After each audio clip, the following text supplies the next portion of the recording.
What's going on, guys? Good morning. Well, good afternoon to you all. Happy Sunday.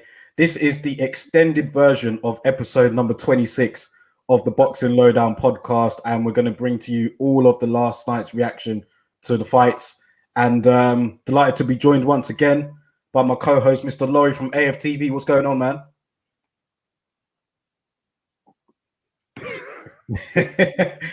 Listen, I see your Wi-Fi. I see your Wi-Fi is working today. We're going to be all right today. I think we're going to be all right today. I'm actually at home now, as your viewers can probably tell. We had some huge problems in the office last week with the Wi-Fi. I'm hoping it's sorted out for next week. We've got a couple of people looking at it, but yeah.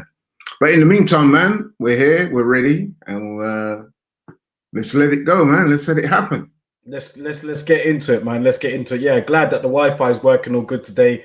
You was about to go in last week, man, and then the Wi-Fi was on a bit of a madness. Do you know what I mean? It felt like someone said that Joseph Parker might have been dealing with the Wi-Fi. Someone else said John Fury might have been tampering with it because they know that you're about to let off, man. You've been giving out some smoke recently. Yeah, man, I was about to let off on John Fury, man. Very nauseating figure he's become. I mean, some people might have thought that his outbursts at first were a little bit funny, mildly amusing. I guess I was too. But it looks like this man's getting carried away with the hype, man. You know what I mean? I find his outbursts and his belligerence and his rants, I just find it completely nauseating, man. Boring. We'll get into it. We're going to get into that a bit later on today. As always, guys, man, you know how it is. Drop your comments, like the video, share the video, subscribe to the channel, and drop your comments, any thoughts. We read them all out here on this show, and we'll happily respond to them. So big up to everybody that will come and join in the chat. I see we've got a comment already from a man, Ian Hamilton. He's put here an extra show. Yes, let's go. Cup of tea ready. Let's go. Laurie's got his cup of tea as well. I ain't even got mine, you know, but we're going to go through it. We're going to be about an hour today. So let's get straight into it, man. Last night, we were spoiled for boxing last night, man. And we're going to start off with the Matchroom show. We're going to start off with that and the main event. Conor Benn. You know what? I just touching on that long night of boxing. I mean, wow. I must have been watching boxing last night from about 7 a.m. through to about 5:45 in the morning yesterday. But yeah, man, it was worth it though. It's a great night of boxing. But carry on, bro. Honestly, it was like we were spoiled, and this is what it's all about, man. Despite there not being any fans in the arena or anything right now, we are getting our boxing, so it's all good, man. And let's talk about it. Conor Benn, the main event against Samuel Vargas, man. His biggest test so far. Not only did he pass it with flying colors, man, he was spectacular. It was awesome. I was just like, wow. I literally was like, wow, I did not expect this. Do you know what I mean? And he blew out Samuel Vargas in a round, 82 seconds. Just too much power, too much speed, too much intensity. And he made a statement last night. And then afterwards, you could tell he still had the aggression in him because he was really letting off in that post-fight interview. We were hearing names of Amir Khan potentially next. We heard names of Adrian Broner next. And we also heard maybe even Sean Porter, according to Johnny Nelson. Now, what do you think about Conor Benn's performance? What would you like to see him do next? And what's your thoughts? I know your thoughts already, but we're going to get into that. What's your thoughts on some of the expected names out there for him to fight? The likes of Amir Khan, you know, maybe Kell Brook, Adrian Broner, Josh Kelly, or even a Sean Porter. Well, first up, congratulations to Conor Benn. I'm in a boxing WhatsApp group, and everybody was just messaging each other, and the words "wow" were being used in every sentence by everybody in that group. And I think I sent you a similar WhatsApp with the eyes emoji. Like, I just couldn't believe how destructive he was, man. It was almost a perfect performance, really, because he got everything right, man. The speed, the power, the punch placement, the punch variety, you know what I mean? Everything was in tangent, man. It was a superb performance, and one that you thought to yourself, wow, this kid's really arrived, man. You know what I mean? Listen, let's get it into perspective, though. Sammy Vargas in recent times. You know, he's had a few losses, hasn't he? Let's be honest. And whenever he's stepped up, he's been beaten, he's been stopped.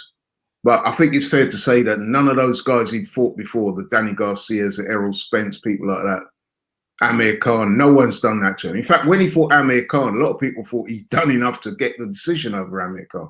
He dropped Amir Khan, had him hurt, had him looking uncomfortable.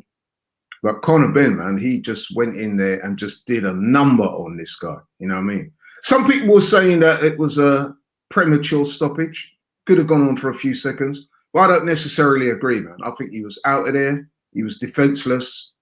He was getting tagged clean on the ropes by literally every shot. And when you also factor into the equation that there was still about a minute left of that first round, and the way that Conor Benn was landing on Sammy Vargas, he was going to just end up in a horrible knockout. So I disagree with those people who say it was premature. I think that the referee is probably doing Sammy Vargas a favour. He will recover from this. He's still got a career ahead of him. And I hope he's okay, because that that was a punishing first round stoppage, man. It really was. He got blitzed. You know what I mean? So in terms of afterwards and the call out, I mean, listen, it's very easy to get carried away when you see a performance like that, especially when you weren't expecting it. So yeah, I get that some people are saying, look, slow the brakes a little bit. I mean, I saw some stuff on Twitter last night to that effect, when people were sort of hypothetically matching him up with the likes of Amir Khan, Kell Brook, and one or two others, Sean Porter. But I'll tell you what, Amir Khan won't want to go anywhere near this kid, man. Trust me. Amir Khan will not want it. I mean, Amir Khan didn't want it with Kell Brook. He's not going to want it with Conor Benn. So I don't think that's going to happen. If I was Eddie Hearn and I'm in Conor Benn's team, I would call out Adrian Broner. You know what I mean? I would, seriously, that would be the fight I'd want to make. I mean, Adrian Broner, he's had issues recently. We all know about those. I would say he's coming into the twilight years of his career. He's quite small for the weight. He's not a natural welterweight. He's come up from lightweight. And he's ready to be taken, man. He's not impressed in his recent fights. But the thing about Adrian Broner is he still has a big name in boxing. His financial situation and the way things are with him at the moment with the PBC is that he feels he's not getting the right fights. So it may cost Eddie a bag, but if you could lure Adrian Broner over here, I mean, can you imagine that? That would be a great fight. Yeah. And the press conferences would be something to behold too, because let's face it, man, Adrian Broner loves to talk, and Conor does his fair share of talking as well. Yeah. I'd love to see that fight. And as for if they do make that fight, I could only see one winner. I think Conor would I think he would annihilate Broner, to be honest. I'm going to say that. I think he would. The styles make the fights, and I think if you look at Broner's style, he's still got, let's face it, he's still got traces of ability, but he doesn't let his hands go. He barely moves his feet these days, a stationary target. And he's pretty much an old fighter, really, isn't he?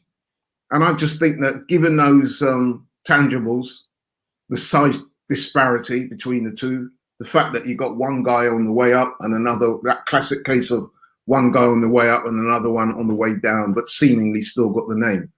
I think that's the perfect storm. I don't know about you, man, but yeah, if I'm Eddie Hearn, I'll try and use my connections, maybe throw a little bag at it and try and get Broner over it, man. You know what I mean? That'd probably even be a pay-per-view fight. I'm sure it would be. I think that's the pay-per-view fights. I think that's the perfect fight for Conor Benn right now, if you were to pick. I mean, Amir Khan is being thrown about as well. That would be a big fight over here. But in terms of like the world stage, Broner's a big name in America, and he's quite a big name over here too. Yeah. So I think that would be an ideal fight for him from a management perspective. Somebody get like Adrian, because he don't let his hands go. Conor Benn's probably the worst sort of style for Adrian Broner right now. Right. Someone with speed, power, intensity. That's just everything that Broner doesn't want right now. And I think Conor Benn, he could be the first guy to stop Broner. And that's, you know, like that's saying something, because Broner is tough. regardless of all the you know, how far he's fallen, he's still never been stopped. Do you know what I mean? So if Conor Benn was able to do that to AB, that would be brilliant, man. Let me go through some comments quickly, and then we'll go back to your thoughts on it. Ian Hamilton said here, Conor Benn, holy Jesus, he has a real mean streak in him. His style will attract loads more fans.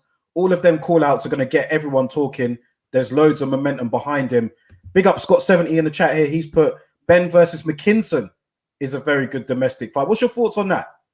Yeah, Benn versus McKinson, Benn versus Congo, Benn versus Marku, Benn versus Chris Jennings. They're all decent fights.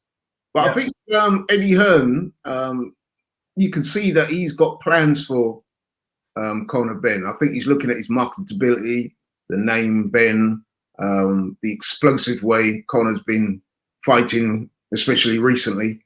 And I just think that he's probably looking a little bit further afield, trying to make some international fights. Because no disrespect to McKinson and guys like that, but I could see why Conor Benn would not get up for those challenges, because on the horizon, there are some massive fights out there, some big names that would elevate his status to that next level. You know what I mean? Can you imagine how that would register on the world scale if he was to get a fight with Broner and, like you say, be the first one to stop him? I mean, you think that some of the names that Adrian Broner shared the ring with, and they couldn't stop it. Manny Pacquiao, Sean Porter, to name but two. You know what I mean?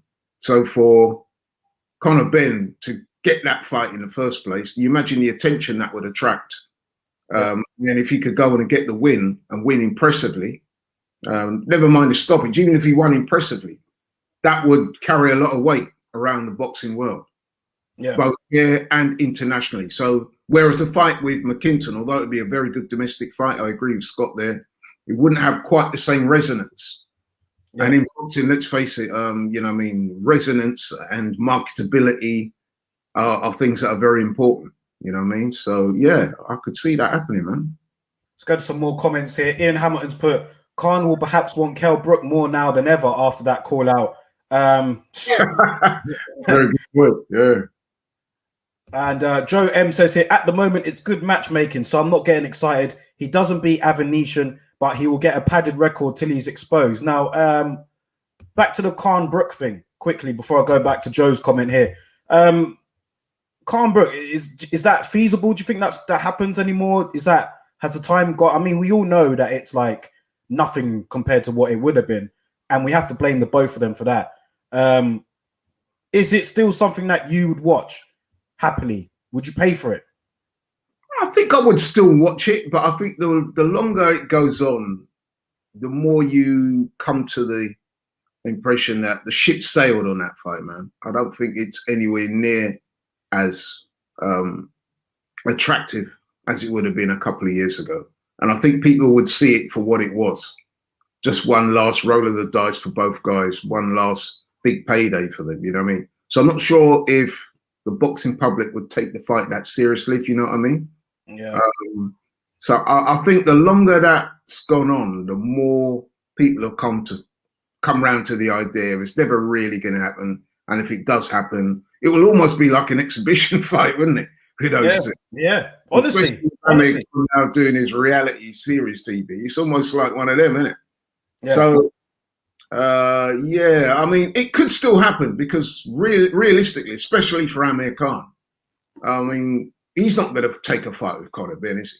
I mean, let's be honest, man. Realistically, he's not going to want that smoke because Amir Khan, he's one of those guys, it would appear, that he would rather get knocked out by the likes of Canelo and earn a few bob rather than take on more realistic challenges at home. You know what I mean? I think he doesn't want to lose those local derbies, man. He doesn't want to lose the bragging rights. He's worried about showing his face in public if he gets knocked out by the likes of Kell Brook or Conor Benn, which I think in both cases he loses those fights. So he's obviously looked at Kell and thought, yeah, Kell's washed up. He's got problems with his eye. But, you know, I still think that a motivated Kell Brook would beat Amir Khan. But it's funny that Amir Khan is now the one calling Kell Brook out. Yeah. But I think the people I've spoken to, a lot of people have been whatever, yeah, okay. You know what I mean? It's not really registering with anyone. It's not really hitting those notes anymore, is it? What do you think? I mean, would you be excited for that fight? I think as we talk about it now, I think that yeah, this fight is nothing. This compared to what it was before. It should have happened in 2013, 14. We're now in 2021, and these two guys still couldn't even get the deal over the line.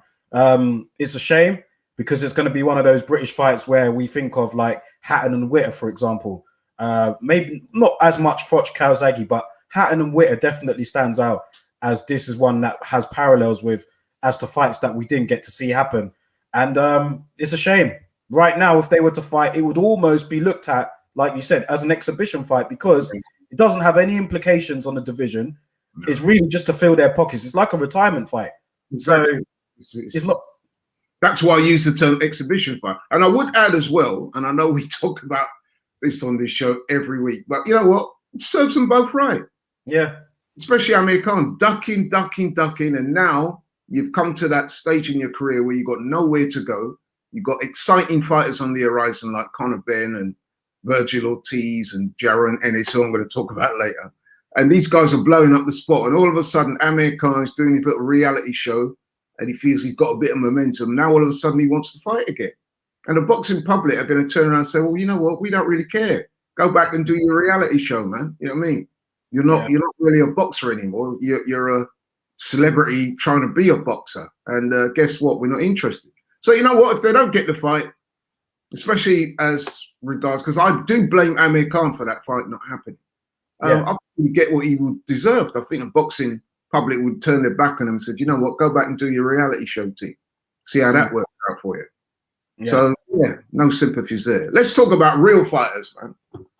Let's go back to Joe's comment here. Then, how does Conor Benn and Avanesyan get on then? Because Avanesyan stopped Josh Kelly. Is Conor Benn ready for David Avanesyan after that performance last night? Does he beat him? You know what? That would be a great fight. I mean, I've seen a lot of people say, no way does he beat Avanesyan. And listen, bro, the rate at which Conor Benn is improving, seriously, you're asking yourself, what is his ceiling? You know what I mean? That's what I was asking myself last night. Once the excitement had sort of toned down a little bit, I'm sitting there thinking, you know what? What is Conor Benn's ceiling? Because he's looking sensational at the moment and he's still only 24. So maybe he might not want to fight Avanesyan just yet. You might want to be a bit more selective in terms of who they fight. And listen to me now. I'm always a man talking about. Yeah, I know, yeah. No, but he's not reached world championship level yet. My criticism on Duckers is normally for people who have reserved, who are at that level where they're fighting for titles and so forth. I always say that once you win a title or once you challenge for a title, all that other stuff is out the way now, man. You know what I mean? Once you're in serious contention for a title or you're a title holder, there's no more ducking or avoiding or navigating your career. But, you know, it is acceptable on the way up, especially if you're someone like Conor Benn.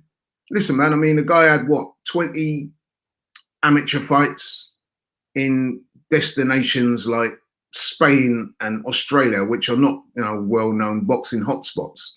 You know what I mean? So, he's entitled to build his career. And let's face it, man, early on in his career, he did not look that good. You know what I mean? He did not. That is fact. I think he will even admit that himself. Okay. I in an interview with him where he said after his first couple of fights, he went home and he was crying, wondering if he was ever going to make it. You know what I mean? But now he's completely different, completely rejuvenated. And I have to say, he's shown a lot of skill level as well. So, for example, yesterday, even though it was only a couple of minutes, but the speed of his jab and the way he's getting them shots off, man, and it's not just that as well. It's the punch placement and the accuracy that's very impressive also. So he's definitely improving. So in a year's time, Avanesyan and those guys for sure. Okay, I'm going to call you out on something now because last night, Johnny Nelson came out and he said he feels that Conor Benn would beat right now Adrian Broner, Amir Khan, and he mentioned Sean Porter as well. Now, I messaged you that night saying, did Johnny Nelson really just say that he beat Sean Porter? Like, I couldn't believe it. But then, to my surprise, you wasn't too, like, didn't feel that was too far-fetched, him beating Sean Porter. No, do you still feel that this morning? Do you still feel that way? Yeah, I do. In fact, I feel it even more. I mean, listen, at the time when Johnny said those names, he said how many kind of like, to clarify, you think that Conor Benn has a good chance against Sean Porter? Yeah, I do. And I'll tell you why. Because Sean Porter is a physical specimen at welterweight. I mean, you're talking about a guy that in the amateurs, he was boxing at 165. You know what I mean? And then at middleweight and stuff like that. So, I mean, I don't know if your viewers know, maybe some of them do, but Sean Porter actually beat Usyk in the amateurs. So he's a big guy. He used to play American football as a kid. That being said, Sean Porter's skill set is not that good, in my opinion. He's a very physical guy. He's very strong. But guess what? He doesn't hit that hard. And he's quite in stature. I mean, he's physically big and he's strong and he's wide, but he's not that tall. He doesn't have a great jab. He's not got the greatest power. He really stops people at the top level anyway. And I think that he's getting on in years. He's had a lot of hard fights.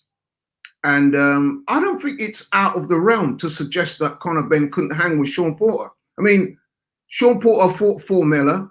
He wasn't that impressive against Formella. I know people like you have said, yeah, maybe he wasn't motivated. But okay, maybe that's true. But the fact is he didn't look that good against Formella. He didn't look that good against Ugas. A lot of people said that they thought Ugas done enough to get at least a draw. Some people said they thought Ugas won the fight.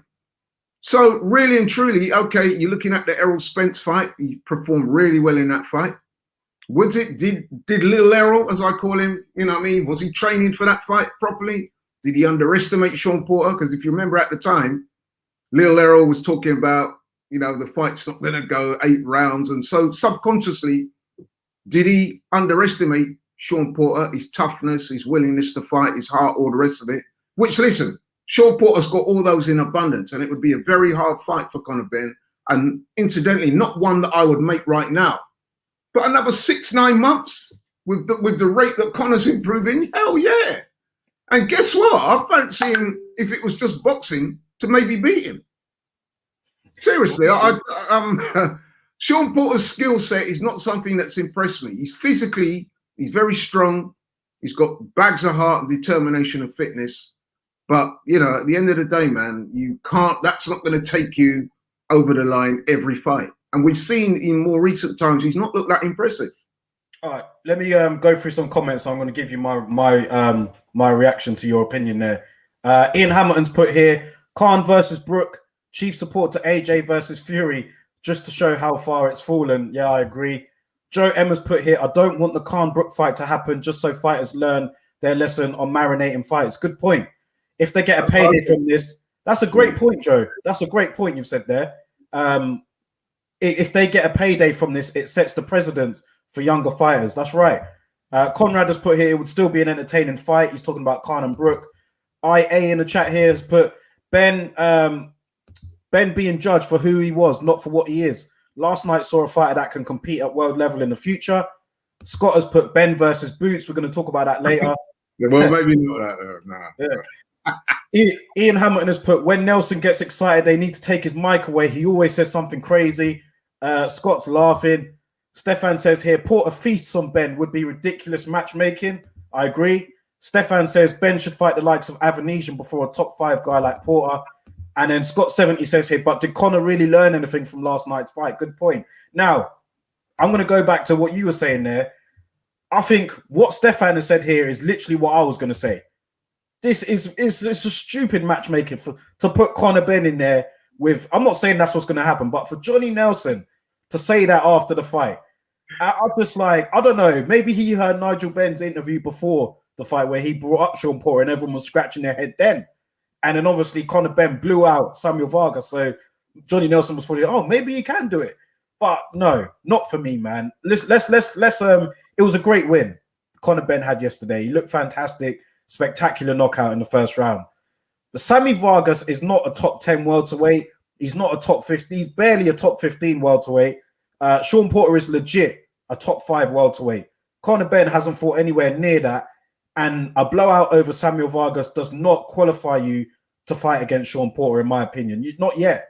You're not ready for that yet, man. I hear what you're saying about the styles. I hear what you're saying about Porter not necessarily being like the best boxer. But I just think, no, we need to see more from Conor Benn first. It wasn't no, I agree. I agree with you. I'm not saying to put him in there next. I'm saying what I'm saying is I'm looking at Conor Benn's last couple of performances, and I'm saying, listen, the guy's only 24 years old. The rate at which he's improving, we don't realistically know yet his ceiling. Yeah, we don't know what he's going to be like if he takes a punch from a welterweight who can hit hard, for example. So we don't realistically know how good he can be. But what I'm saying is, when Johnny said what he said, it did sort of raise the eyebrows a little bit. I don't think it was as bad as what he said about Tennyson versus Tank. No, it wasn't as bad as that. So it wasn't in the same realm as that, because the reason why I say that as well is because if you look at Sean Porter's last couple of fights, with the exception of the Errol Spence fight, the Formella fight, and the Ugas fight, he has not looked impressive. And that's fact. I watched those fights. He did not look good. Yeah. And I would also add into the equation, Sean Porter is not what I call a skillful fighter. He's more on the physical side of things. It's more brawn. It's not brain. So what we're saying is, sorry? Not everybody's the most skillful fighter, but they can still use it to their advantage. Yeah, of course. And he does use it to his advantage well. The other thing I would say about Sean Porter, he's not a noted puncher. For all his swarming style and his aggression and stuff like that, he's not a big puncher. He doesn't get guys out of there. He didn't get Ugas out of there. He didn't get Formella out of there. You know what I mean? So it's not, to me anyway, if Conor improves at this rate, in a year's time, you know what I mean? I think he could do very well against someone like Sean Porter. I really do. I'm not just blowing smoke. I'm just I'm looking at things as realistically as I can. I'm not saying right now, yeah, get Sean Porter over it. What I'm saying is get Adrian Broner over it on the way to those fights. So whilst I wouldn't put him in with the likes of Sean Porter and the very top echelon of guys yet, but what I'm saying is rate of progression at the moment seems to be heading in that direction. That's what I'm saying. Okay. And yes, Abenizin would be a really hard fight for him. But you know what I'm saying? Even that fight, like I said, 6-9 months a year from now, why not Abenizin? If he continue, I think the problem they're going to have is trying to get him fights in the interim, isn't it? Because if they can't, they're not going to listen. Amir Khan is not going to take that fight. We know that. Amir Khan is, like I said, is a celebrity boxer. To be honest, he's not going to want that fight because he knows there's too much on the line. He'll probably get knocked out as well. So he's not going to take that fight. Are they going to want to go back to domestic level? Probably not, because they're building something here. That's what Eddie Hearn's going to believe. So somebody like a name who's not as good as he was in former years suits the bill. Broner would be perfect. It's a stage too far at the moment, but in the future, if he keeps progressing at this level, man, why not? Broner would be perfect, man. Let's quickly go through the undercard before we move on to the other fights last night. Conrad Boxing has said here, Ennis would eat Benn for breakfast. That kid is something truly special. He is, man. We're going to talk about that, Conrad. Stefan said here, Josecito Lopez is far better than Vargas, and he's nothing more than a gatekeeper at welterweight. Benn is developing really well, though. I'd like to see him in with a prime fighter who can bang. That's it. You know what, Stefan? That is, you know what? I was just thinking that myself. You know, he actually came into my mind. Josecito Lopez would be almost perfect for Benn, because Josecito Lopez has been around the block. He's fought a lot of top guys, and Josecito Lopez has got a decent dig on him. Yeah, and he's trained by Robert Garcia, and those guys always come to fight. So yeah, that would be a great fight. It's whether they can tempt the likes of those guys over here. You know what I mean? Yeah. Eddie's going to have to come out with some more bags, but yeah, that would be a great fight. And Conor Benn wins, by the way. Scott70 said here, I think we can all agree it's good to have Ben on the scene and bring in some excitement. Yeah, absolutely, Scott. It's great to see Ben doing well. That was exciting yesterday, man. That was ruthless, the way how we took out Vargas. And yeah, how could you not like, if you're a boxing fan, how could you not like to see stuff like that, man? It is great for the sport. And he's a good talker as well, Conor Benn. IA is put here, losing to a domestic rival hurts more, so I cannot see Khan and Brook fighting Conor. Totally agree. I can't see them fighting Conor either for that very reason. And you know what? Let's be fair to Amir Khan and Kell Brook as well. They don't really need to fight Conor, do they? I mean, like, they don't at this stage of their career, I mean. Yeah, there's nothing to be gained for either of them by fighting Conor Benn, to be honest. I mean, don't get me wrong, it'd be a big fight, pay-per-view fight probably. But yeah, the motivation for those two probably wouldn't be anywhere near the same level as it would be for Conor Benn. And I think, let's be honest, man, both of those guys, they're pretty much at the stage where they're about to hang them up. They're probably just looking for one last blowout, one last payday. So they're going to be very careful in who they take on next. Like I said, the fight between Brook and Khan kind of makes sense. But the problem they're going to have is, would the interest still be there? Because there's a lot of people around for so long now, especially Khan. A lot of people would almost turn their back on it and say, look, man, who cares? Especially when you've got young, exciting talent like Conor Benn. Yeah. You know what I mean? People actually are not really bothered about that fight anymore. Let me focus on the younger guys.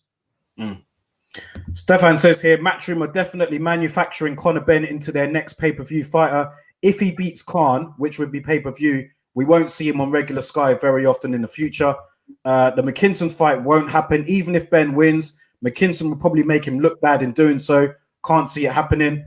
Raps on TV. Big up my bro, Raps on TV. He's put, did you see the Stanionis versus Delorme fight?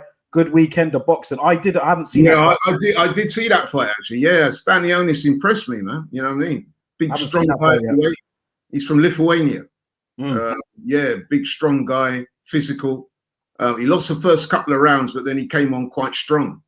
And you could see it as well. I mean, Delorme's been around the block. He's another one of those fighters. Another fight that would be a good fight for Conor Benn, Delorme. He's been around the block, and he did win some rounds. But the youthfulness and the strength and the determination of Stanionis proved too much in the end, and he ran out a winner on points in the end. But it was a decent fight, though. Yeah. Let's talk about the undercard quickly before we move on to Jerome Ennis and Sergey Lipinets. Good undercard, man. Well, I mean, it was. I watched most of it. I didn't catch all of it, but I did see the chief support, Savannah Marshall. She looked very good last night against Lindbergh. Knocked her out in 3 rounds. That was a very poor fight, though, wasn't it? I mean, wasn't that? Did I hear them say that girl was 44 years old? 42, 44, something like that. 44. 42 or 44, something like that, yeah. I mean, listen, she was well into... She was a late replacement, wasn't she? Yeah, but I mean, it was poor, man. It was poor. I mean, she looked every day of those 44 years old. And you could tell she was a last-minute replacement. Yeah, that one, the less said about that one, the better. That was poor. I mean, listen, it's no fault of Savannah Marshall. The original opponent pulled out. They had to scratch around. They got this girl in at the last minute, and she didn't offer any resistance at all. Let's be honest. So the only good thing about that fight is that she got the win, another knockout. So then she was able to call out Clarissa Shields, and that's a fight that we all want to see, really, isn't it? That's all we were talking about. That's all everyone was talking about, man. Yeah. I was happy to see Savannah Marshall call out Clarissa the way she did in the post-fight interview, man. That's what I want to see. Yeah, call her out. Listen, when you look at sometimes when people call other fighters out, you kind of look at them and think, are they just saying it? Do they really mean it? But with Savannah Marshall, you can see that she genuinely feels that she can beat Clarissa. And Savannah Marshall as well seems to have picked up a reputation for punching power, which is something that is not always the case in women's boxing. You don't get many stoppages in women's boxing, as good as some of the fights can be. So for her to have that power, I mean, I heard Natasha Jonas on Sky. I'm sure you heard her say as well that she'd sparred with, even though there's a weight differential there, obviously. She said she'd sparred with Savannah Marshall, and Savannah Marshall had hit her harder than most of the men that she'd sparred with. So for her to come on record and say that, that tells you that she does indeed have power. And the other thing as well with Savannah Marshall and Clarissa Shields, she's currently the only woman to have beaten Clarissa Shields. Yes, it took place a long time ago, but she does have that bragging right, you know what I mean? And she's not slow to, you know what I mean? And to be honest, I kind of like the way Savannah Marshall has conducted herself, you know what I mean? Like, she's not shouting from the rooftops, you know what I mean? She's not that type of person. She's not loud. She's not braggadocious. But you can see in her eyes that she really does want that fight. Yeah. You know what I mean? She's not blowing empty smoke there, man. She definitely wants that fight. And I think that's a natural. You know what I mean? It's a grudge match. And we all know what Clarissa's like. Doesn't take her much to get animated. And I think that's a great fight, man. Clarissa Shields dropped a response video. I don't know if you've seen it yet, after Savannah Marshall's performance and call out, basically saying that she feels Savannah Marshall's too slow. She feels that she'll beat her easy. Eddie Hearn, get your checkbook out and all of that stuff. So, hey, man, this is a fight. Honestly, this is a fight I'd pay for. I'd pay for this fight. Yeah. Would you?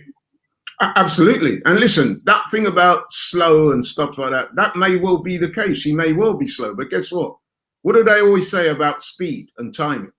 The one thing that beats speed is timing. So you don't have to have an abundance of fast twitch fibers to be a great fighter. You need to know how to box, you know what I mean, know ring craft, and be able to time your shots on the person. And Clarissa, let's be honest, man, she does get caught. We've seen it in her fights, you know what I mean? She's quite flat-footed, actually, Clarissa. She can get caught, and she's been dropped, you know what I mean? So at the end of the day, man, that fight's got to happen. That fight's got to happen. Has Clarissa got the punching power to keep Savannah Marshall honest? Because she doesn't have that. She don't really have that much power, does she? Not compared. No, she doesn't. No. And sometimes Clarissa, she's a natural fighter in a way. She can leave herself in the pocket for too long because she's, although she's not the biggest puncher, she's very aggressive. So once she hits you and hurts you, she's trying to get you out of there, which means that, you know, you're open for a counter. And which is how she got dropped in one of her previous fights. So, and listen, man, Savannah Marshall is an accomplished fighter herself, top amateur, an Olympian, although she never did that well in the Olympics. But you know what I'm saying? She's fought at the highest levels in the amateur game. She's been around the block. She's well trained, you know what I mean? She's got good skills. And let's not forget her dimensions, man. She's very tall, very big for the weight. She is, yeah. Listen, that is the perfect storm, man. Let's get that fight. And like you said, I would pay for that, to see that fight. I would pay to see that fight. That is a great. And if Eddie Hearn's promoting it as well, you know he's going to get the most out of that promotion. Clarissa Shields is going to be non-stop talking. Savannah Marshall is going to play the other role.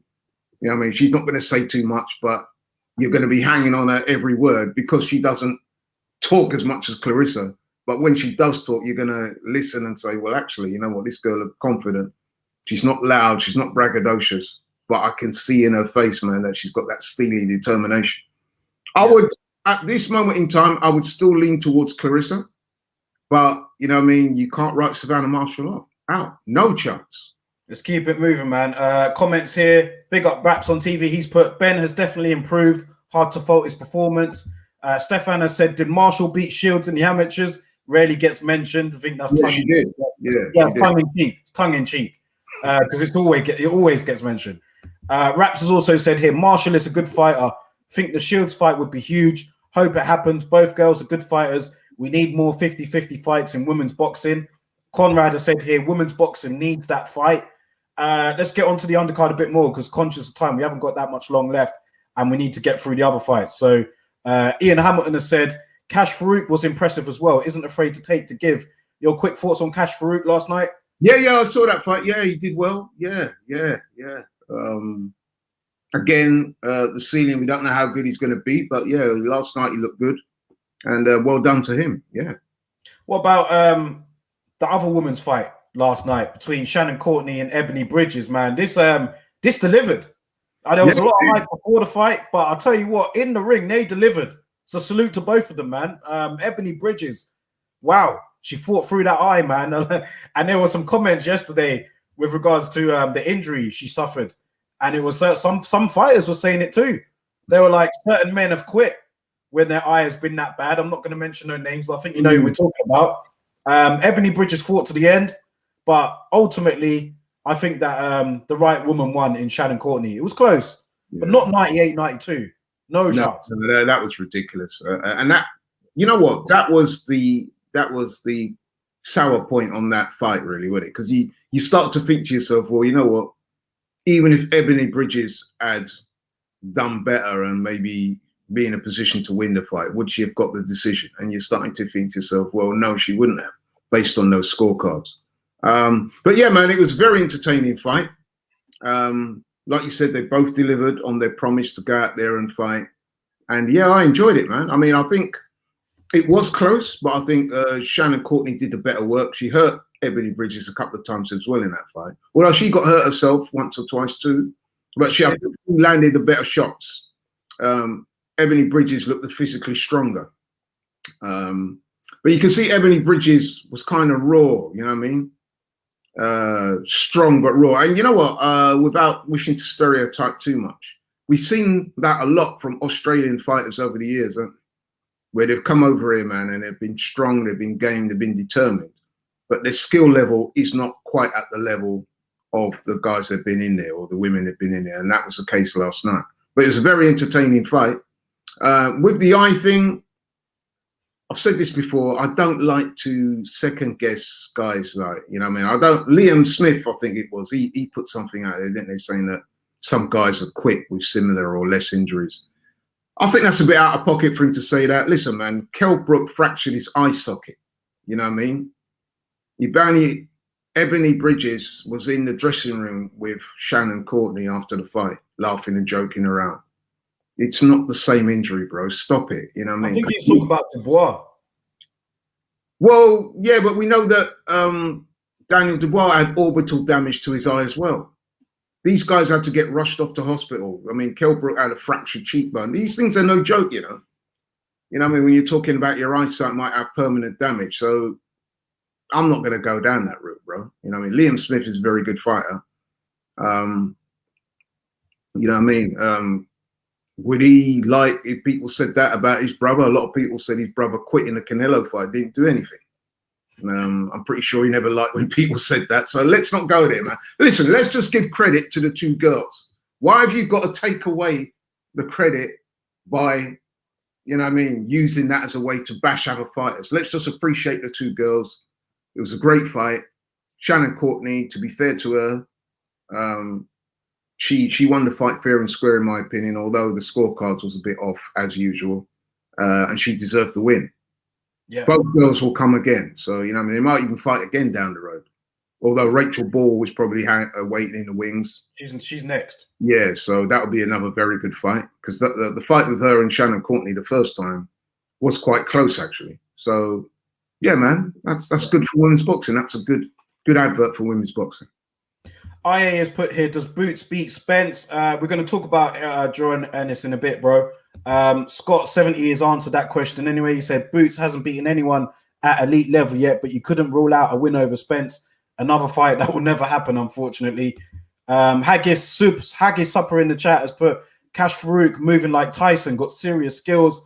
Need to see if he can condition himself better and try and improve his power. Is vulnerable, looked tired, and was getting caught. Stefan has put here, getting punched by Spence and Joyce, respectively, is a different kettle of fish. Absolutely. Yeah. And that's why I didn't like those comments. You see, I don't like that type of thing because you're using that woman's fight to try and bash another pro. I just thought that was a cheap shot, man. Listen, the guys, both Kell Brook and Daniel Dubois, and Golovkin, significant damage to their eye, one of the most vital pieces of the human body. And you can't like underestimate that, you know what I mean? So those guys need to just back off. Just give the credit to the girls. You haven't got to use that as an excuse to bash other people. Simple as that.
Right, guys.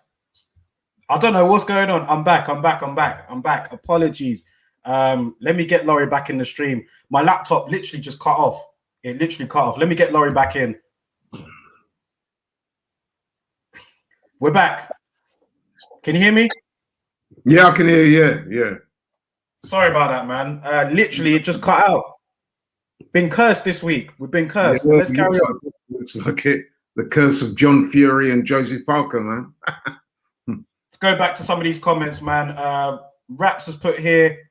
Try and get the comment up. He's put, I agree, Laurie. I hate when fighters get criticized for eye injuries. What are they supposed to do? Lose their eyesight for our entertainment? Well said, Raps. I mean, listen, Liam Smith is doing, he's you know, he's throwing sideways jabs at Dubois and Brook. That's, to me, that's a cheap shot, bro. I mean, listen, his brother fought Canelo, and a lot of people were very critical of his performance and the lack of desire he showed on that night. Yeah, a lot of people said that he quit standing, he quit in plain sight. That's what a lot of people said. I'm sure Liam Smith didn't appreciate that, bro. And then, you know, I mean, they wheeled out the pictures of his arm, his muscle, and stuff like that. So he needs to be a bit careful on how you do that type of stuff. You know what I'm saying? The eye is one of the most vital organs in the human body. You know what I mean? You don't play with injuries like that. You know what I mean? Not only can you go blind, but at the very least, it could ruin your career. You saw the effects it had on Kell Brook, psychologically, physically, and that may well go on to haunt him for the rest of his life after this. So come on now. You haven't got to use a women's fight, which both girls show tremendous heart and toughness. You know what I mean? Yeah. You don't use that to bash a fellow pro. I thought that was cheap and unwanted. Go through some of these comments quickly, man. Scott says stream frozen. Conrad's like, yeah, technical problem, it seems. Yeah, we're back, bro. We're back, man. We're back. Apologies. We're back. Joe Evans put Wi-Fi virus. Listen, the Wi-Fi has been, you know what, I'll be honest, yeah. I'll tell the truth. My laptop wasn't plugged in. Charger weren't plugged in. I thought it was, but I didn't plug it in. That's why it cut out. So yeah, my apologies for that, guys. But we're back now, man. Let's get straight onto it. Jerome Ennis, that's what people, I've seen the comments on today's stream. That's what people want to talk about, man. Let's talk about it. Last night against Sergey Lipinets, his toughest test so far. A lot of people were looking at that fight and thinking of Virgil Ortiz, who fought a couple of weeks earlier, who had his step-up fight against Maurice Hooker, passed it with flying colours. How was Jerome Ennis going to do against Sergey Lipinets? A fight that you said, and that what I agreed with actually, was probably a bit of a more tougher test than what Virgil Ortiz had. Lipinets can punch, but the performance from Ennis last night, man, was, again, fantastic. This guy looks like the real deal for me. He took Lipinets out, dominated him for 6 rounds, knocked him out in the 6th. This guy, man, honestly, this is a guy to get excited about for me, man. Even, and this might be controversial, I'm even more excited about Ennis than Ortiz. And I'm saying something because I really like Virgil Ortiz. But talk to me, man. What was your thoughts watching that? I mean, Jerome Ennis looks like the real deal, doesn't he? Yeah. It was another wowzer moment. We had a few last night. And that, I mean, I was like getting really excited about Conor Benn. And then I saw that and I was like, wow, that blew me away, that performance, man. I mean, listen, I expected him to win, as most people did. But let's be honest, man. Let's keep it real. Let's keep it 100. Sergey Lipinets is a legitimate tough guy fighter. And he was in there to win. You know what I mean? You saw Joe Goosen in the corner with him. They were talking very confident before the fight. They were saying that maybe this had come a little bit early for Boots Ennis. But come on, man. I mean, he was sensational in there. You know what I mean? The only downside, I would say, is that he took a couple of shots in there yesterday that he perhaps didn't have to take. I don't think it was because he's the lack of defense. I think he was enjoying himself in there so much that he ended up taking a couple of shots that he didn't have to take. But then even that was a plus, because if you notice, he just ate those shots, man. He just, I think there was one time he got caught by a couple of hooks. He was actually smiling. You know what I mean? Like his chin looks solid. And that's one thing, whenever you're assessing a fighter and you're trying to judge how good he is, that is the one intangible you're looking for, because although they look good offensively, you're thinking to yourself, yeah, but can he really take a shot? Now, Lipinets is not the biggest puncher, especially at welterweight. but he landed clean on Jerome Boots Ennis a couple of times, and there was absolutely no effect shown. That would suggest that Boots Ennis has a decent chin. But as for the rest of the display, man, you know what I mean? The speed, the power, the footwork, the switch hitting, he looked as comfortable from the southpaw side as he did orthodox. The combinations, you know what I mean? The spite in the shots, the finish, that uppercut. I mean, come on, man. I mean, you have to get excited when you see something like that. And yes, you touched on it. I was more impressed by that performance than I was with Vergil Ortiz. Although, listen, Vergil Ortiz is another outstanding fighter, man. But you're already fast forwarding to the day when those two fight each other, right? Because what I like about those two guys as well is that, you know what I mean, they're calling out the big names. Yeah. And I don't think they're doing it for effect. You can see that them guys, both of those guys, Vergil Ortiz and Boots Ennis, are serious. When they say they want the big names next, you know what I mean? They're not doing what, what's his name, the Instagram champ of the world. Yeah, your boy. They're not doing what he did, you know what I mean? Which is, oh, he's too boring for me, or he doesn't sell enough pay-per-views and this and that. These guys are legitimate. They're calling out the top guys. They're saying they're ready, they want it. I mean, I think Vergil Ortiz said even if he's not ready yet in the eyes of some people, he still wants to fight. We love stuff like that, man. I love that. Yeah, I love that. Yeah, we love that. That's what we want. We don't want the Instagram champ of the world saying, oh, I don't want to fight him because he's not exciting for me and this and that. And I'm not. Yeah, that's nonsense. That's ducking. That's just ducking. I'll tell you what. Really want it, and they're doing their thing in the ring as well, man. It's great to see. I'll tell you what, with Jerome Ennis, yeah. I'm not saying that there isn't room for improvement. Of course there is. Like you said, he got hit a couple of times against Sergey Lipinets, but it was more, I think, with his willingness to stand and trade. I remember a comment that Errol Spence said after the Danny Garcia fight, and I think he said it before as well. He said, I could be more elusive at times, but I prefer, sometimes I just like to stand in the pocket and trade. And I think Ennis was doing that last night. I think before this fight, he was saying that he wanted to stop Lipinets and that he was going to put on a great performance. I think if he wanted to be slick and be a mover, he would have done that more. Probably wouldn't have got hit as much. But last night, I think he really wanted to stand in the pocket and show Lipinets, look, I'm going to take you out. I'm going to be the first man to stop you. And he did. He did it. No, you know what? You are so right there. That is an excellent assessment. Because if you notice in the first round or two, he did move a little bit. It wasn't running, he was moving. He was boxing, throwing a jab, using his footwork. He was just slowly assimilating himself into the fight.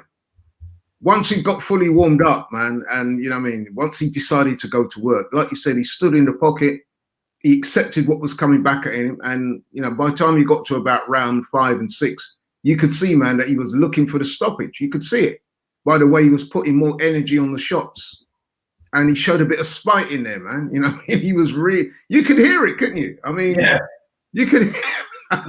That's the one good thing about the crowds not being in the venue is that you can hear and you can hear the spite, man. And it was real in there, man. And I'll tell you what, I was majorly impressed by it. Listen, man, stars make fights, as we always say. So you can't sort of say that because he did that to Sergey Lipinets, he's going to do that to Spence and Crawford. No, I'm not saying that at all. Again, I'm looking at the ceiling level of these guys. You're looking at what they do and what they do well and what they don't do so well. And I'm saying that guy's ceiling is phenomenal because to me, he's more naturally talented and skillful than Vergil Ortiz. It looks like he punches just as hard. Now, that doesn't necessarily mean he beat Vergil Ortiz. I mean, I think Vergil Ortiz probably got a better body attack than Jerome Boots Ennis. Yeah, I think so. So, you know what I mean? So there are different skill sets there. I mean, that you can appreciate with both guys. Yeah. But what I would say, both of them are world class and both of them are knocking on that door, man. And that's what you want in boxing, isn't it? That natural evolution where, you know, you got guys like Spence and Crawford and one or two others that have been at the top for a few years now. And now you've got the next breed that are coming up. And then you've got another breed just underneath Boots Ennis and Vergil Ortiz, which would be your Conor Benn and people like that. So, yeah. All right, I'm gonna read these comments, and then I've got a question for you, and I've got a question for everybody in the chat that's here, and I want to get you guys answers on it before we move on to Smith and Vlasov, and then that'll be it for today. So let me go through these comments quickly. Ian Hamilton has said here, Canelo fans again, they were preventing Laurie from saying what he was going to say again. Ian, that was my fault this time. It was my laptop, man. I apologize, but we're back. We're back. Conrad has put here, he is even doing the Canelo head turning move to deflect the punches. Yeah, he's talking about Jerron Ennis there. No. He's been doing that before, man. No, that's not. No, he's been. If you watch his fights previously, he does a lot of that. All right, we'll keep going. Stefan's put here, matching Boots will be difficult. He's already too good for contender level, in my opinion. But the top fighters won't go anywhere near him. Be interesting to see who he fights next. I agree, man. That's going to be hard to match him up with for sure. Conrad has put he's got everything. Raps has put here, Ennis is top draw. I expect a bidding war for him soon. Got a lot of comments here, man. Let me go through these.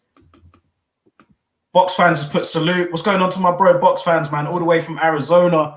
Big up Box fans here in the chat, man. Respect to you, bro. Ian Hamilton has put Ennis is getting better. That was a test, and he passed it with flying colours. The future looks bright. Bruce Ennis is a bad man. That's what Box fans are saying. Conrad has said the third round was insane. Stefan has put here, the winner of Ramos Figueroa would probably make sense for Ennis next. Conrad has put, I don't easily get hyped by young fighters, but this guy has it. My guy Jeff TV in the chat all the way from Philly. What's going on, bro? He's put my guys, Boxing Lowdown and Laurie. Great night of fights yesterday. I was in boxing heaven last night. For real, bro. Yeah.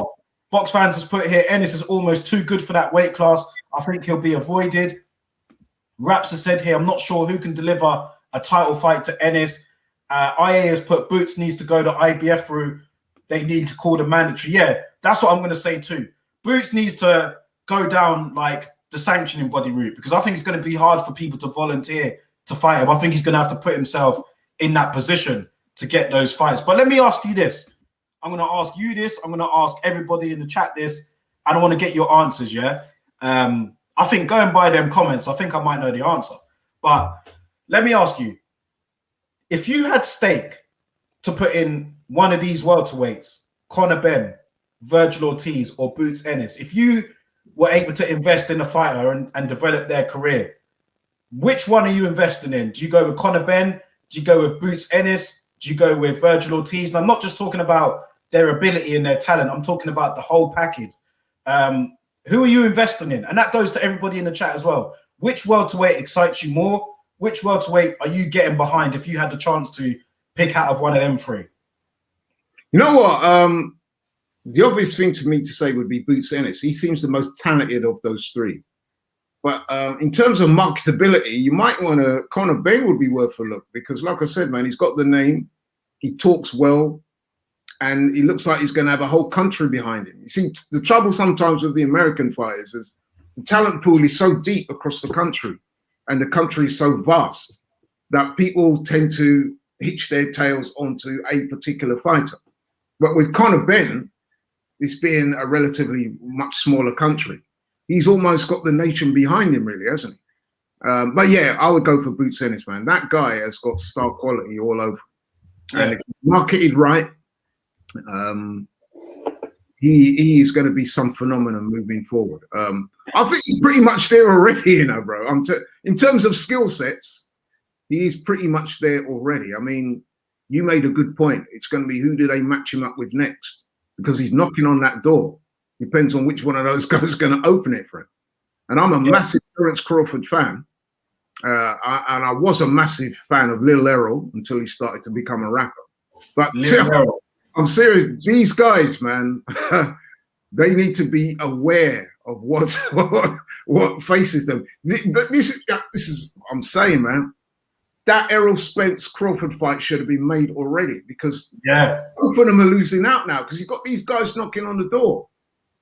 In a year or two, we might be saying to ourselves, look, you know what, we don't want to see that Spence versus Crawford fight no more. Like Khan and Brook. See earlier versus Ennis. I'm sure some people are saying that already, let alone another year's time. You know what I mean? That's how good these two guys are. Yeah. And the good thing about these two guys, like I said before, is that They give you the impression that they want to fight them. I just hope they don't change, because Lil Errol was the same. Remember when he first came out the gate? He was calling man out. He wanted to fight everybody. There was the legendary sparring stories with Floyd and Broner and people like that. He came let me pause you quickly. For those that don't know, could you let them know why you call Errol Spence Little Errol? Because he's transformed into a rapper. He's no longer a boxer. He's a rapper. Haven't you seen all the big chains and the hats and, you know what I mean, drunk in clubs and stuff and that, and the designer clothes and Louis Vuitton and all that? He's a rapper. You know what I mean? He's a rapper. By the way, on the rapper, man, I should have said it before, man. Rest in peace, DMX, man, one of my favorite artists of all time. It was noticeable last night that a few of the fighters that I watched came into the ring. Boots Ennis came into the ring with the DMX entrance music, you know what I mean? I think I saw quite a few boxers paying tribute to DMX on their Instagram page yesterday. George Kambosos, loads of fighters, you know what I mean, were saying how DMX was their favored artist to come in to do their ring walks to. So, yeah. But, yeah, man, Little Errol, that's what he's become, man. You know what I mean? Until I see him get back in the ring and do his thing, then I'll call him Errol Spence again. Until then, he's Little Errol. Rest in peace to DMX, man. And you're absolutely right. You know, one of my favorite rappers of all time. Just a side note there. I'll never forget Mike Tyson's entrance when he used to blare out DMX, man. Something to behold. But let's go through some of these comments, man, because they've answered that question. They've answered that question that I gave. Marlo Stanfield, big you up, man. What's going on? He's put, Laurie, I never knew you had so much boxing knowledge. You're like a boxing encyclopedia. Don't flame him up, man. But listen, I wouldn't describe myself as that. I'm not like the knowledge. My good friend Spencer Fear, and shout out to Spencer. Listen, talking to Spencer, I've like stood there and been entertained by Spencer going on, me and him chopping up for ages talking about boxing. But I do have a passion for boxing, and I do like talking about it. I've got a genuine interest in it, as I do with football. But boxing's been a long time passion for me. So yeah. No, Laurie, honestly, man, the knowledge is unbelievable. Yeah, like some people say that about me. Not trying to big myself, but some people, and I tell them I get all my knowledge from you.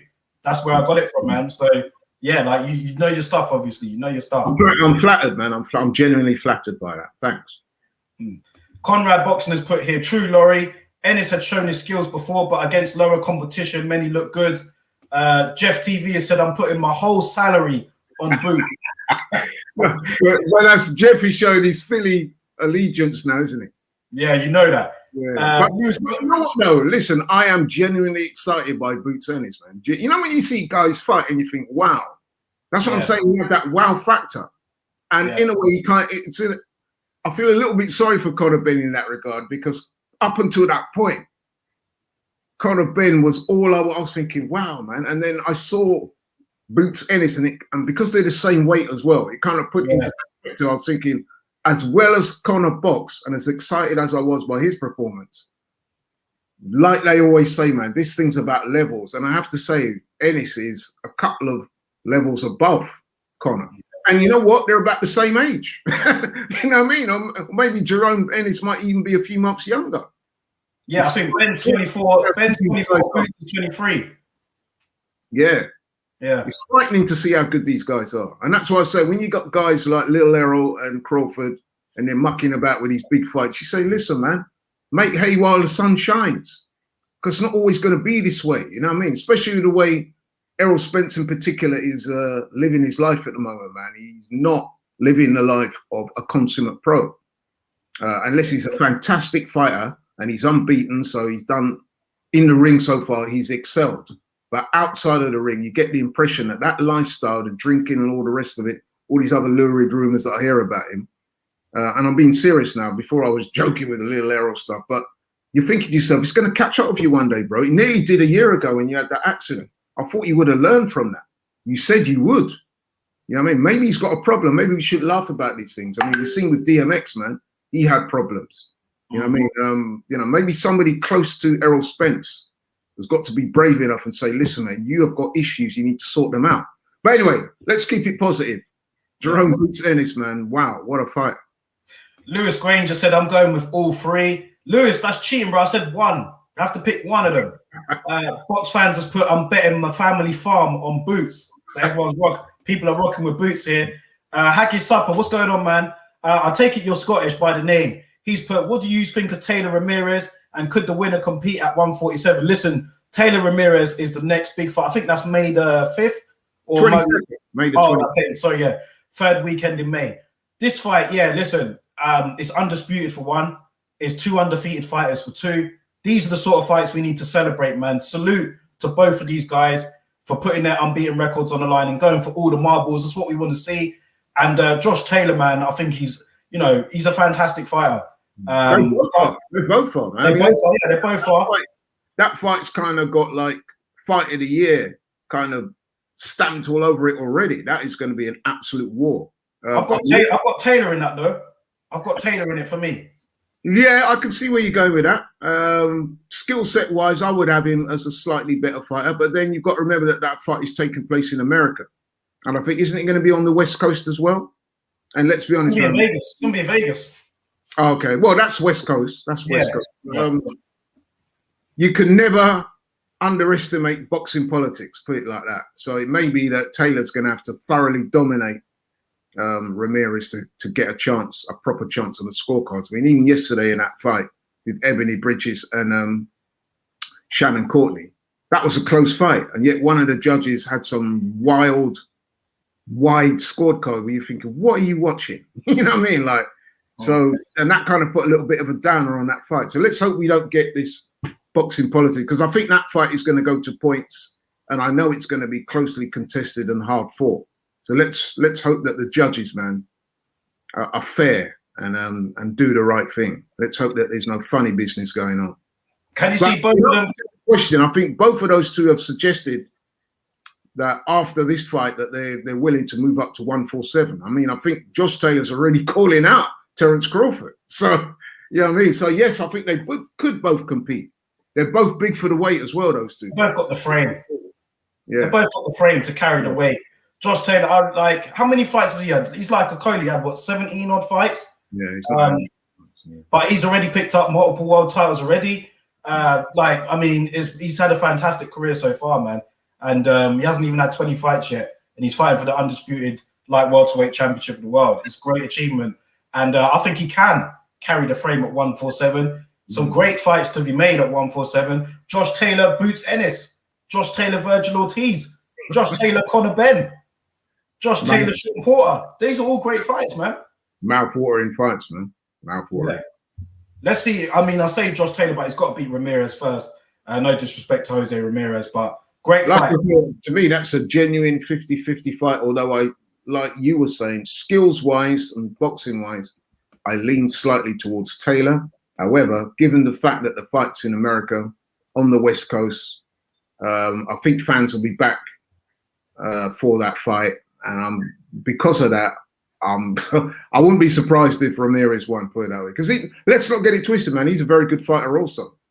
Yeah. You know, it's not just the fact that the crowd and all that. Like, he's a genuine top-class fighter. So, and he's going to come in there very well prepared. So, yeah, man, that's going to be, I'm looking forward to that already. That's going to be a great fight. Okay, not got long left, guys, because we're already over the hour mark. I'm going to go through these comments, and then I'm going to quickly talk about Smith Vlasov, and then we'll call that a day. But listen, great show again. IA has put here, Boots can be a multi-weight world champion. Ortiz gets hits too often, and defense wins championships. Stefan, your comment about this, we're going to get to this after. Box fans has put, ouch. I guess he's talking about you, talking about Lil Errol. And then Raps on TV has put, Ennis, bro, I think he can be marketed in the right way. So it seems like everybody's going for Boots Ennis in that question. Haggis has put, Errol has changed. He was a clean-cut guy on the way up. Yeah, he was. He's certainly not anymore. Raps on TV has put, Uncle Laurie, Little Spence is my guy. And he's laughing. Well, listen, he's my guy as well. I'm just, you know what it is? I'm speaking out of disappointment, man. You know what I mean? Because, like I said, I was a massive fan of Errol Spence on the come up. And like I've said to you before, the other thing, I'm showing a little bit of bias now, but I know for a fact that Errol Spence has a Jamaican heritage. His dad's Jamaican. I've got Jamaican heritage. So naturally, you know what I mean, I'm going to gravitate towards him, you know what I mean? So a lot of what I say recently about Errol Spence is out of disappointment for the way he's handling himself. You know what I mean? He's not handling himself like a consummate pro. He's also got into this PBC ducking culture. This, you know what I mean, elevating yourself to levels that you're not at yet and talking other fighters down and, yeah, I mean, 70-30, if not, I'll give you 80-20. And it's just kind of that kind of talk is ruining the sport. So that's why I'm on his case for that. But he's still a tremendous fighter. And like I said, man, if he could put some of that other stuff to the side and concentrate on being the great fighter he is, man, listen, man, I'm sure he'll go on to have a great career. Well, he's already having a great career, you could argue. But it could be so much better, not just for him, but for boxing as well. So that's why when I'm calling him Little Arrow and saying things like that, it's almost like the disappointment in me is coming out. So yeah. Lewis Grain just put here, Ben is an exciting talent, but obviously we don't know if he can cut it at world level because the talent pool is a lot smaller in the UK compared to the US. That's a great point. He's spot on there with what he said. Yeah. Jeff TV has put, my Philly bias is real and I'm not afraid to say it. I want to get with it, bro. I want to get Jeff on so we can, like, he'll give me a real breakdown on Jerome Ennis, man. I think we should get Jeff on again. Yeah. There's nothing wrong with having bias. We do it in this country. Even within this country, you get black guys, they like black fighters, white guys, they like white fighters, travelers, they like travel. Listen, there's nothing wrong with that. Yeah, as long as you're not insulting people or demeaning other people, it's just good, honest fun. No problem with it at all. Yeah. You should be proud to have somebody for like Jerome Ennis representing Philly. Because I'll tell you what as well, not only does he fight well, fight brilliantly, by the way, but he also handles himself outside the ring very well too. He comes across as a consummate pro. He doesn't trash talk, doesn't say needless things. You know what I mean? He's flashy in the ring, but he's not sort of throwing money around and getting into trouble and, you know what I mean, getting locked up and stuff like that, man. So he carries himself well. That's what we want. That's good for the sport. Lewis Grain just put here, we know Ortiz and Ennis have had to compete against a high level of fighters coming up, but that's the case with all UK fighters. We only have a population of 65 million. Lewis has put, Ennis looks the real deal. Haggis has put, yes, bro, Wild Haggis, Roman free. So yeah, he's up there in Scotland. Big him up, man. Box fans has put, I agree. Lewis Grain just put here, PBC fighters rarely fight. That's the main problem with them. And Raps has put, I feel you. He's letting himself and us down. That's what Raps is about Errol Spence. Marlon Stanfield has put a question here. Here's one to test your knowledge. Who are the top 3 welterweights of all time? And straight away, one of them comes to mind. I'll let you answer it. What do you think? Probably have to have the 2 Sugars in there. Sugar Ray Robinson, Sugar Ray Leonard. I don't know who the other one is, man. It's Henry Armstrong from back in the day. A lot of your viewers may not have heard of him. But listen, man, as I said before, the talent pool is very, very deep because welterweight's always been one of those weights in boxing where you get a lot of great fighters. So I would have to sit and think about that. But 2 immediately spring to mind are the 2 Sugar Rays. Because a lot of people say that as great as Sugar Ray Robinson was, his best years were at welterweight. So, yeah. All right, let's wrap it up here and talk about Smith versus Vlasov. You know, Smith, early fight of the year contender. You know, fantastic fight. Yeah, it was, man. You know what? This was one of those styles mate fights because I stayed up to watch it. I watch whole fighters, I'm sure you did. And when I haven't seen a lot of Vlasov, but when he came out and he was doing that loose herky jerkies, I was like, bro, what's this? But you know what? He was majorly effective. Yeah, it was. It was actually entertaining to watch because listen, man, not everybody's going to be stand up and have, you know what I mean, the orthodox stuff and the way fighters always fight. And this is the great thing about boxing. You can have different styles. And he was making it work. And he was piecing up Joe Smith in that early part of the fight. He was winning the rounds clearly. And I'm looking at that fight and I'm thinking to him, boy, you know what? Unless Joe Smith knocks this guy out, he's going to lose. Because he was getting hit, man. And the guy was, the thing that impressed me about Vlasov as well is that he wasn't moving or running around the ring, as some people like to put it. He was actually standing in the pocket and doing this stuff. He was backing Joe Smith up. And I was majorly impressed by him. I was thinking, wow, you know what I mean? I wasn't expecting this at all. To be fair to Joe Smith, he came back. He showed a lot of heart. Both guys did. And that power that he's got, man, he's got some real power there. And once he started to land, you could see the tide slowly shifted. And a lot of the rounds were close. You could score either way. And listen, up until about 11 and 12, I still had Vlasov in a slight lead. I think the turning point may have been, there was one of those, I'm not sure if it was 10. It's the championship rounds.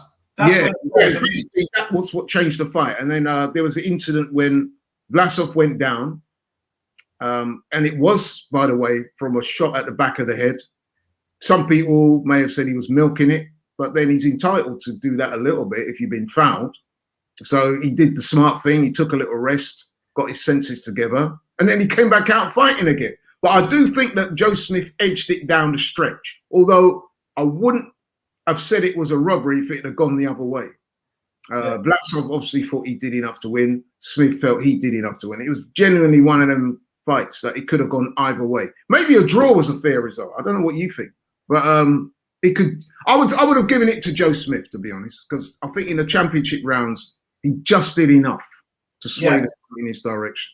But it was a great fight, though. Great to watch. And like I said, the styles, they wouldn't always gel with a guy with that herky-jerky style like that. But it did make for a very entertaining fight. Very good fight, man. Wouldn't mind seeing it again, to be honest. Yeah. Majority decision. It seems fair. You know, we criticize scorecards a lot, but I think these scorecards were very close. And I think that, you know, you could have given it to either guy. I think Joe Smith just about edged it for me. Yeah. But I think haven't got too much complaints about the decision. It was a very good one judge had it a draw. Yeah. And the other two had it to Smith. When the first scorecard was read out, I had it 1-1-4, 1-1-4. Yeah. I actually thought to myself, you know what? I've got no problem with that at all, because I mean the fight was very close. And yes, Joe Smith finished the stronger, but you can't sort of just say just because he finished the stronger. What about the other rounds? Do they not count for nothing? Yeah. And in the early rounds, let's be honest, Vlasov was clearly the dominant fighter, because the style just offset Joe Smith. You could see he was confused in it, man. He didn't know what to do. Yeah. You could see he was like thinking, gosh, and you could see there was a couple of times in that fight, I kid you not, where Joe Smith just literally shut his eyes and he was just winging, and I think he was doing that in frustration and the fact that he just couldn't land cleanly on the guy, you know what I mean? So he was just, you know what I mean, I've got the power, I've just got to try and land it, you know what I mean? But yeah, it was a very entertaining fight. It could have gone either way. I'm not arguing with Joe Smith getting the decision, and let's be honest, the fight was in America. Vlasov is Russian. And as I say all the time on this show, boxing politics will always come into play. So, you know what I mean? At the end of the day, if it is very close like that, he is going to get the decision. I'm just keeping it 100. But I'd like to see that fight again. I think, but whether Joe Smith won, I'm not sure if you want to have that fight again, man, because that style gave him a lot of problems. You know what I mean? Yeah.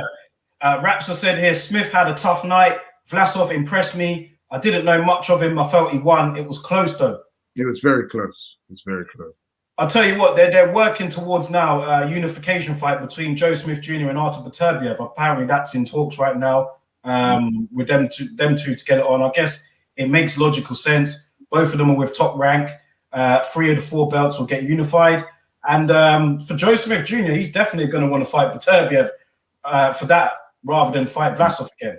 You see, the thing is, in many ways, the Beterbiev fight, and I know this is going to sound a bit crazy given how good Beterbiev is, but in many ways, it'll be a more easier fight for him to fight because he won't have that same level of awkwardness to deal with.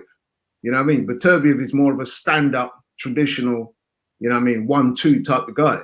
Whereas Vlasov was all over the place with his head movement, his foot movement, and his ungainliness and throwing punches from all different angles. Yeah. You know what I mean? Whereas Beterbiev is going to be right there in front of him, and he may feel that he will be able to land easier. Now, that's going to be a great fight because both of those guys are big punchers. And Joe Smith does have a chance because Beterbiev can be hit, he can be dropped. We saw that with Callum Johnson. And also got to throw into the equation that Beterbiev is getting on now. What is he, about 38 years old now? So, you know what I mean? Although he's not had a hard career because no one's really tested him that much. So I would still favour Beterbiev, but Joe Smith can punch. You know what I mean? And he's got a lot of heart and he's got decent skills as well. He's got a good jab when he wants to throw as well. So, yeah, man, that'll be a very entertaining fight. Absolutely, I agree, man. Let's go to some comments here. Raps has put here, I agree, that division is full of sharks. Haggis Supper has said here, what do you guys think of Nick Campbell, the Scottish heavyweight? I'm thinking he's slightly better than Gary Cornish. I remember Gary Cornish from back in the day, man. Nick Campbell, do you know much about him? Scottish heavyweight? I don't know too much about him. I'll have to go study him. But yeah, let me just reserve my opinion on that. I don't want to start hyping up a guy or downplaying him when I haven't really seen any of his fights. I heard the name, and I think I've seen an interview on IFL TV with him, but I haven't seen any of his fights. So I'm not going to profess to be an expert on him because I haven't seen enough of him. Lewis Green just said here, Lyndon Arthur called out Joe Smith Jr. on Twitter. Is he in line? I think he is in line. Yeah, I think he is. Yeah, that would be a good fight because Lyndon Arthur's got solid boxing skills, and you've seen that Joe Smith can be troubled with guys who can box. We saw that with Dimitri Bivol, and we saw that last night with Vlasov, man. You know what I mean? So yeah, Lyndon Arthur, fair play to him, man. Call these guys out for real. A closed mouth don't get fed in this game. You got to put yourself out there, man. You got to believe in yourself. So fair play to Lyndon for that. He's probably looked at that fight and thought that Joe Smith is beatable, which he is. He's been beaten before a few times. So yeah, man, why not? Something I've always said as well, man. A closed mouth don't get fed. You need to put yourself out there, man. So fair play to Lyndon Arthur. Professional boxing, man. You got to put yourself out there. You know what I mean? I wonder, did you see F.A. Ajagba last night? I saw the knockout, yeah. Yeah. I'm not going to lie, I was dozing off a little bit during that last night, man. But I did catch the knockout, I did. Yeah, the knockout was very impressive. But I have to say, prior to that, he hadn't looked very good, man. He looked very robotic, very stiff, and very sort of one-dimensional. Yeah. But the thing I like about Ajagba is the power is real, man. You know what I mean? And that was a highlight reel knockout. You know what I mean? Yeah, another one. He's accumulating them, man. And he's the kind of guy, man, that, bit like Deontay Wilder. You don't have to look $1 million before you land that big fight-ending punch. And he's got that type of power. And I have to say, the way he threw that as well, man, was textbook. You know what I mean? And if that lands on any heavyweight, they're gonna have problems, put it that way. So even casuals were sending me that knockout. Do you know what I mean? It was a perfect delivery as well. That's what I liked about that shot. But up until then, man, he was having a few problems figuring the guy out. You know, and listen, listen. Lewis has said the FA don't have it for me. No, skills-wise, no, but power, yes. And you've seen with Deontay Wilder, who's another one whose skill set was quite compromised.